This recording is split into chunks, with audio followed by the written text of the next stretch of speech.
time for another Animation One-to-Ones, brought to you by Squiggly Online Animation Magazine. This is Ben Mitchell, Squiggly Editor-in-Chief, bringing you a chat with another fabulous Canadian animator on the heels of our last episode with Janet Perlman. Today we're catching up with Janice Nadeau, who's also been continuing a relationship with the National Film Board of Canada, as well as the French animation studio Folimage. Having featured Janice on the site back in 2014, along with co-director Nicolas Lemay when they were at Annecy with their film No Fish Where to Go, Janice's latest film is Harvey, another adaptation of a children's book for which she did the illustrations, Harvey, How I Became Invisible by Hervé Bouchard. The animated film version depicts a young boy who candidly recalls the spring day when his world turned upside down, a poetic examination of bereavement and coping with the loss of a parent, rendered in the director's distinctive and appealingly traditional illustrative style, which translates really effectively to animation. We go into the practicalities of that in a bit.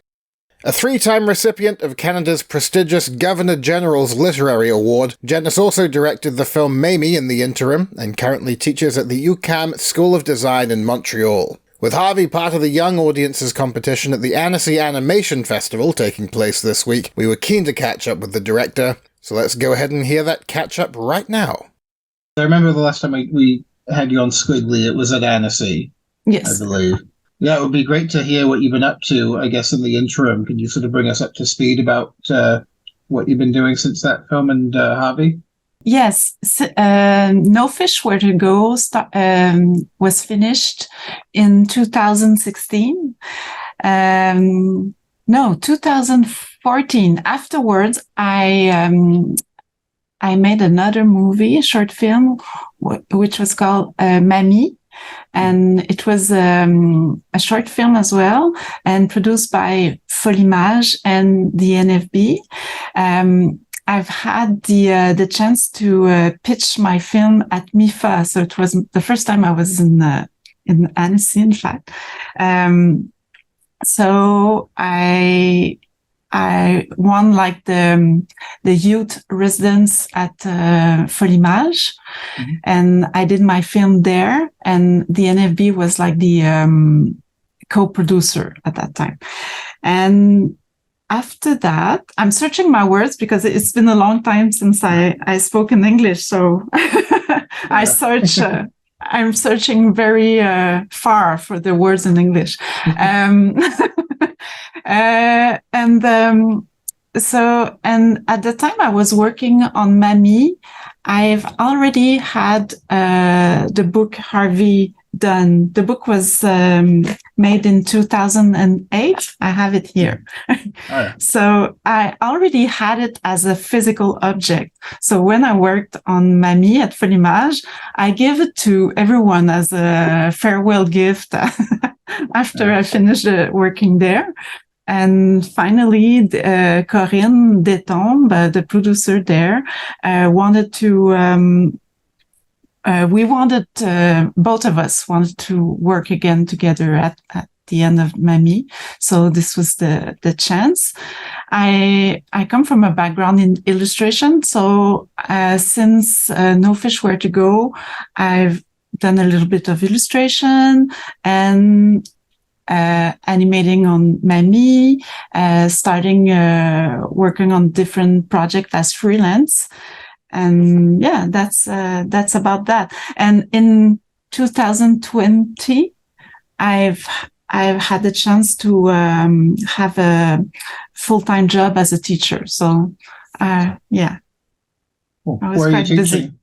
Yes, I'm teaching drawing, illustration, and I'm also integrating a little bit of animation in my course. Is that in Montreal? Yes, at Université du Québec in Montreal. Yeah. I teach in a school of design. Excellent. Yeah. So I guess like No Fish, Harvey, it's based on that book, and I remember you illustrated No Fish Where to Go. Is that the case with this? Did you illustrate this, or did you write and illustrate it as well? No, I've illustrated, did the illustration, and the story was written by Hervé Bouchard, and he doesn't come from a youth.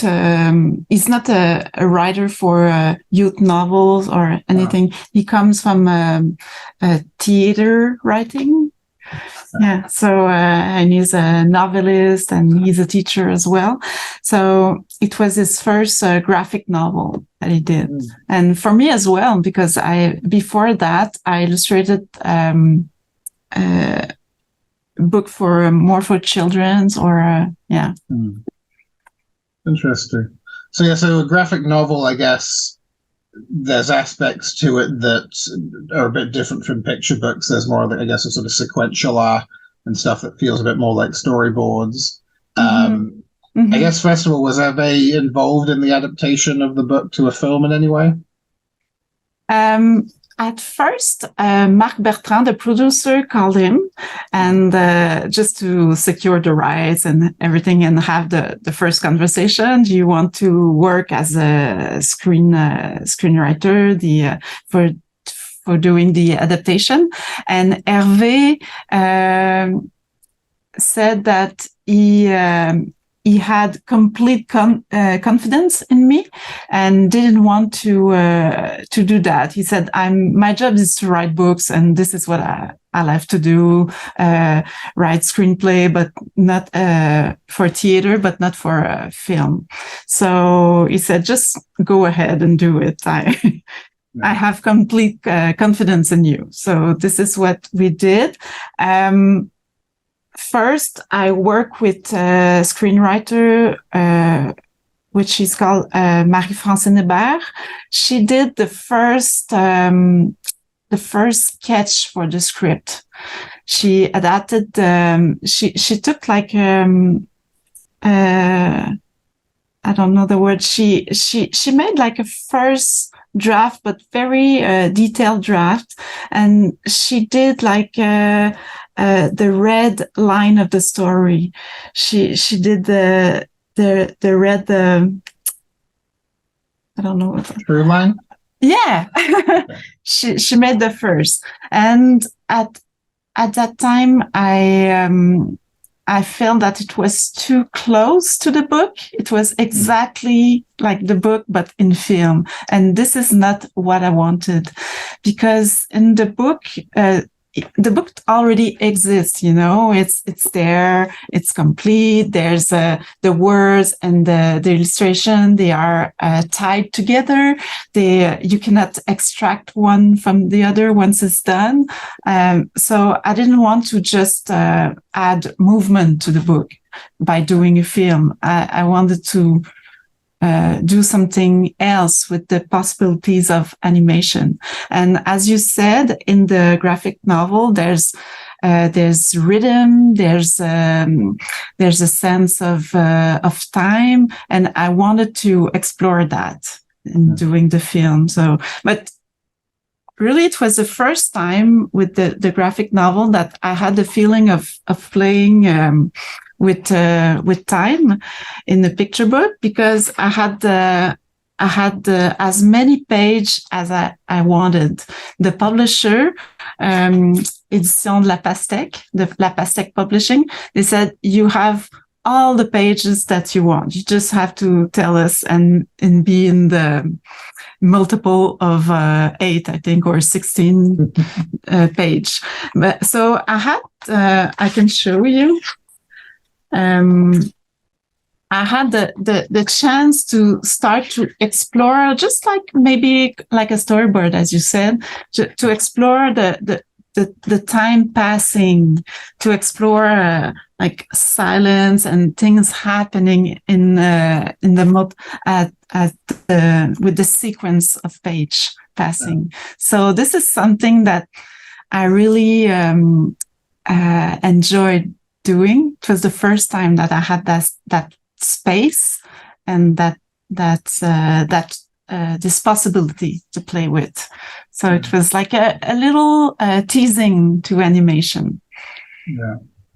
So with animation, an animated version kind of being its own entity, what would you say were the most important aspects of that original story that you wanted to make sure you absolutely communicated in the film? I think the the most important aspect for me was to being not faithful to the story, but faithful to what I felt about the book itself once it was finished, to what I really felt. I felt that the story of Hervé Bouchard was very rich, in a sense that I had the feeling that everything was really well knit together, and under the story there was many roots that I could take and follow. So it's a story that is so rich that I had the feeling that there was possibility to augment it and work with it. And the most important, was being faithful to what I felt, and also being able to keep I think the voice of the principal character, Harvey, which is a special voice. It's something that it's a child voice, and also it's a voice that he's telling us a story that something happened to him, and at the same time he doesn't feel comfortable. So I think that this little awkwardness of the principal character, I wanted to feel that keep that in the film. Yeah. I really enjoyed the narration. I thought it worked very well as far as like having this voice taking on all the characters as well. It kind of gives it that real sort of sense of memory, I suppose, and sort of steeps it in childhood. And it has a very kind of analog sort of pencil on paper look to it. And I'm always interested in how people approach that kind of aesthetic nowadays, with how different softwares kind of develop and replicate it. And I was interested in if you sort of combined any processes, or if it was, if there were analog elements to it, perhaps. Yeah, absolutely. I work with pencil on paper to do the drawing. It was hand-drawn 2D animation on paper, and we work, it's a co-production, so we work with Folimage, and it's them who did the animation, but I did all the preparation in Montreal, and all the animatic storyboard, and the posing was done in Montreal, and test of animation. But we send that in France, and I've sent a lot of my drawing references, but because I did the posing, they had it. Everything was hand-drawn on paper using HB pencil, and afterwards, when the animation was done, they sent back all the papers in Montreal. Like 10,000 drawings, and with two helpers, I did I wanted to add charcoal because the line was too clean, so I wanted to add dust to the line, and had smooches. So I did it with charcoal. But we did a safe scan before, but my job was to add dust to unclean the clean animation clean. So, and afterward, it was scanned, and there was another phase of adding color in TV Paint. So it was mostly in 3 steps. So the color is done digitally, but everything else is done manually. Yeah, and the book was done like that, except I was not, at that time, I did all the color in Photoshop instead of TV Paint. Yeah. So I wanted to really keep the same technique. So I really worked to find exactly how to do it, and never I've been thinking of doing it digitally for the first phase, because it's so natural for me to do it by hand. So, and there's a film in the film as well, which tells the story of a superhero, Scott Carey. It is inspired by The Incredible Shrinking Man from Jack Arnold, a film of 1957. And that technique was different because in the book as well, it was different. In the book, it was made by paper cutout. So I wanted to keep that feeling with the animation. Mm-hmm. So we did the paper cutout as well, but on multiplane table. Okay. So, and this was nice. Really, for me, it felt more close to illustration, because you can work directly on the backgrounds and on the characters and everything. You have everything on different levels. So yeah. Yeah, I was interested in that as far as the sort of importance, I guess, of kind of replicating the vibe of the original source material and your process, and something that's true to that. So it's kind of nice to hear that, you found a sort of cocktail of processes that was able to achieve that. I was also wondering if, like, working in animation gives you any excuses to kind of have a bit of a departure from it as well, and maybe try out some new concepts or experiment a bit. At first, with my first film, I was No Fish Where to Go.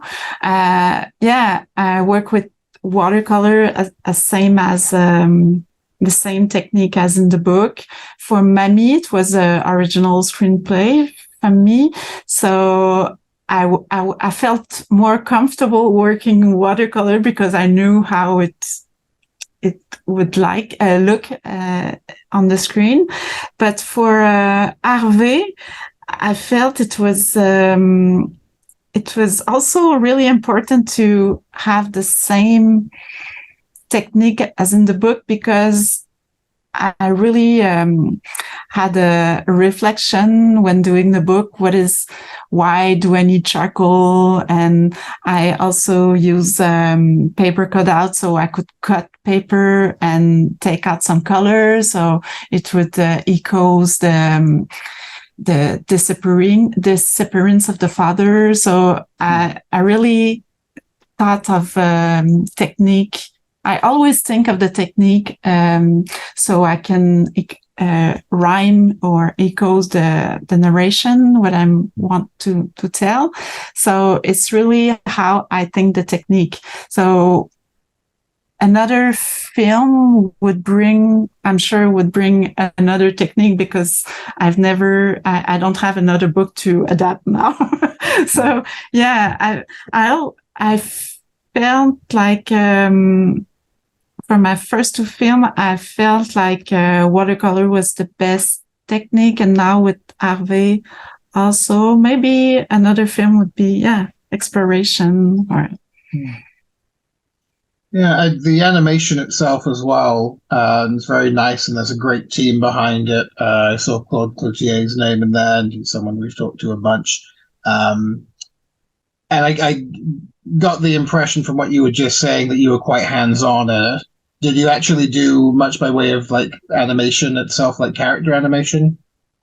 I didn't do the character animation. I work with Claude Cloutier to do the posing, and it took us kind of a long time, a while. We worked maybe 6 months together just to prepare the posing, and he gave me assignment. You have to, because I come from illustration, I have the by default I don't draw the in between. I always draw like something in the middle of something. It's kind of I do like synthesis image. I don't do the good face. So he gave me he took my animatic and he gave me assignments, and he said, I need that. It was like a grocery list of what he needed. So and it was a back and forth dialogue we did, but we work on the same place, but it was really back and forth phase. And I animated the scene with the transformation of the heads. You know, when the father melt in different head, as at the same time as people describe how we should look to Harvey. I did this animation scene all by myself, so I was really happy to do this. And I also did little mini scenes everywhere. So, but not character animation. Yeah. That's interesting, because that's I have a note here. That scene in particular really kind of stood out to me, the head morphing scene. And I was quite interested in the visualization process for that, if there was a kind of logic to it, or if it was more kind of stream of consciousness, sort of chronological. It was kind of, as I said, like a stream of consciousness. In the book, as I will show you again, in the book, it was more like a list of heads, because the writer Hervé Bouchard wrote many description, and it was a play of words for him. And I was trying to play with the image as well, because it's a neologism. It's words that doesn't exist in French or any language. So it was kind of fun to read, but not fun to hear. So with the animation, at first, I did something really close to what we had in the book, but it was too theoretical. It was too intellectual. So I decided to just, with Olivier Calvert, the sound designer, we decided to just record like hundreds of words, of expressions. I wrote many expressions in French and in English, and we saw this. I saw this as a cadavre exquis, like a game, and we associated all the many images that I did with the words. It was really like sometimes it was like a game, because I did like many heads over the years. I had like 200 different heads, and we tried with Claude Loutier, we started to edit them, and we started to make morphs and see what was working and everything. So he sent me back to my desk and he said, okay, do more heads like this and this and this. And finally, I was making him laugh, because he's such a good animator. And for me, I'm not trained in animation. I'm trained in drawing and design and everything. So animation, I'm quite naive as an animator. So, and it was really funny to him to see how I animated like the hose head, you know. Yeah. And he said, it works, it's okay, just do it like that. But yeah. Yeah, so you've sort of touched upon this already, but I was also kind of interested in how, as a joint endeavor from the National Film Board and Folimage, kind of what each organization brings to the table, and how you kind of work with both of them. So you've sort of gone into the kind of like production side of the actual animation, but if there are sort of other areas, perhaps like feedback or creative input or distribution or things like that. I was lucky enough to have worked with Folimage earlier on Mamie because I knew how they work. They really have a studio team. They are really forged to work on feature films. They are really ready for that. And so working for them on a short film, they're really they're ready. They are efficace, really efficient on doing this. So I knew that I had to prepare very well. And this film, because it has a narration, because every scene can be cut in a different project. It was a good film to work on co-production. I don't think that maybe Michel Lemieux working on pin screen could do that. This film was evident to that kind of workflow. It was. And because I've worked with them earlier, I knew how they work. And along the process, I was supposed to go there in France to do with them all the animation to direct from there. But the COVID crisis arrives and we had to work apart. So this is why I worked with Claude Cloutier. So he really had Claude Cloutier and me, we met with them via Zoom like 3 to 4 times a week, and we worked with them. They had the posing, but they showed us the animation test, and we worked with them on Zoom like that. And they sent us a little quick time of not the posing, but the line art animation. So we work really with that. And because they are so used to working as a team very efficiently, they did the animation, the full 8 minutes animation in like 4 months. They're really, it's incredible. Yeah. So this is what Folimage brought us, because animation in Canada is really more expensive. So it would have been longer to do for the animation phase. And also, Folimage, they have the expertise with the multiplane and paper cutout animation. So it was great to have them on board for that. And also I work closely with Corinne Détombe for fine-tuning the screenplay. It was a really long process because on their part, they don't have a funding, they have to search for funding for every film.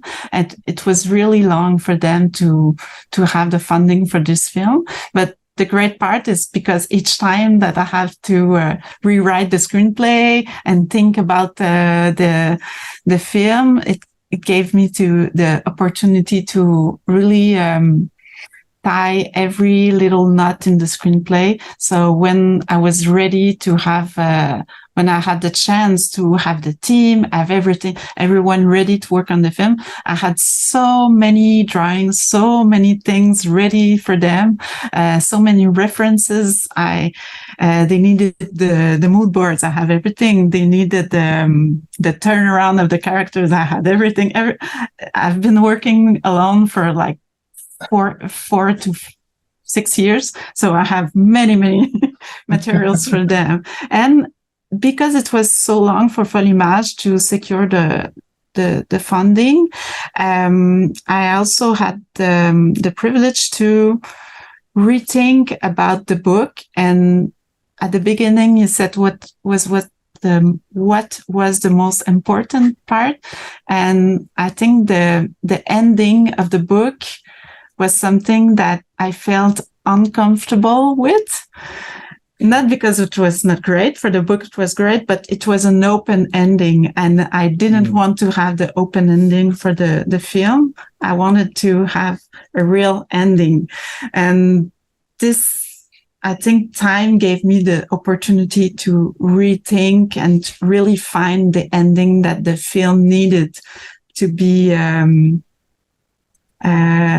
maximize the possibilities of animation, to have